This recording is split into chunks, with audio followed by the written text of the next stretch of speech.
Good morning, colleagues. The birds are tweeting outside. Welcome back to our Friday 5 and 5. Just me today.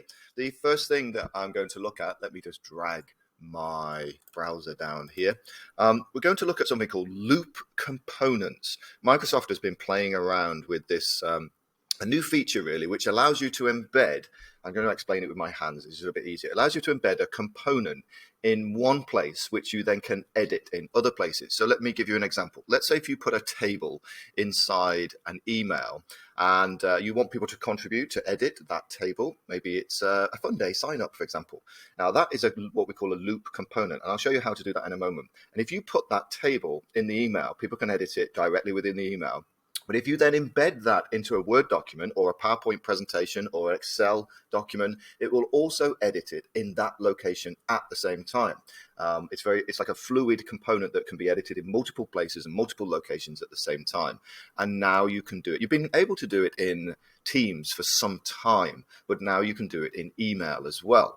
And if I go to my email, at the moment it's only available on email on the web itself. But if I go to my email here and I create a new email, you can see now in the body of the email itself, I can add what we call a loop component. And here they are, look. And these are the different things that you can put in there. So if I put a table, for example, it then gets that table and it gives you some instructions on what to do, and you can change the headings and things like this. But you can see how this is like a live document. It's a bit like Google Docs on steroids in that you can edit content live within the email that you send it to. And then if you paste that table in a Word document, all of those live collaborative changes will be honored. So very powerful. It's something that's very new that's in the sort of like Microsoft ecosystem. That took a long time to explain. Whilst I'm here within the scheduling or within the Outlook for the web, there's also a new feature now called scheduling. So if I go to the calendar, just have a play with the loop components and see how they could be used in your line of work. Let's say if I want to set up a meeting between, I don't know, our IT manager, PIPH, Peter, and Max. My typing's a bit too early for typing, and David Brattel. Okay, now when I type those things in there, within, let me move myself out of the way. Within here, you now get something called scheduling, and you can find a time very quickly that all of these people are free. And you can see here, look, one person isn't free at that time. That's probably me at 7:30. So what I'm going to do, I'm just going to scroll through the days. Saturday, everybody's busy at fun day. Sunday, everybody's busy, gone to church. On Monday, now we can see at 3:30, there's a free slot. So this is a very fast way to be able to find. So 11:30 on Tuesday, look, everybody's free. And then I can select these 4 times and put it into the body of the email, and it will allow people to vote. And then once people have voted, you can then set up your meeting. So scheduling poll, only available in the Outlook on the web. Another thing that's funky, let me just discard that, is now if I go into Outlook on the web and I get a YouTube video, got to go and get a YouTube video really quick. Let's go and find a YouTube video. What's this one here? How to find stress patterns. Let's find that. And I go back to my email here, look, and if I paste it in, it will go off and it will find that YouTube video, and you can play the YouTube video directly within the email itself. Really nice.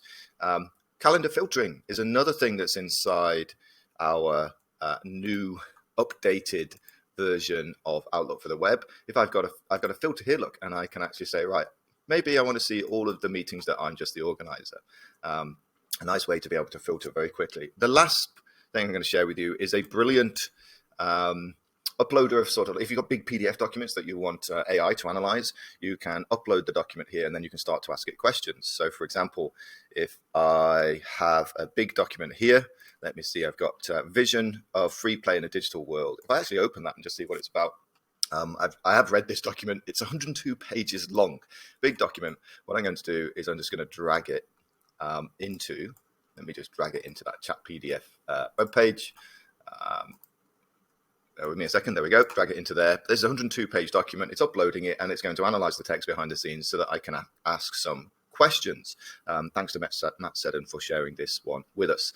Very powerful for both you and students to be able to ask questions or to be able to do a summary of large PDF documents or research, perhaps if you're writing your master's or anything else. Here we go. So that's a 102-page PDF document that it's trying to sort of like give me a bit of a summary for, and then I can start to ask questions. Here we go. Look, it's given me 3 example sort of questions, but I'm going to ask it, what age group are most in need of play?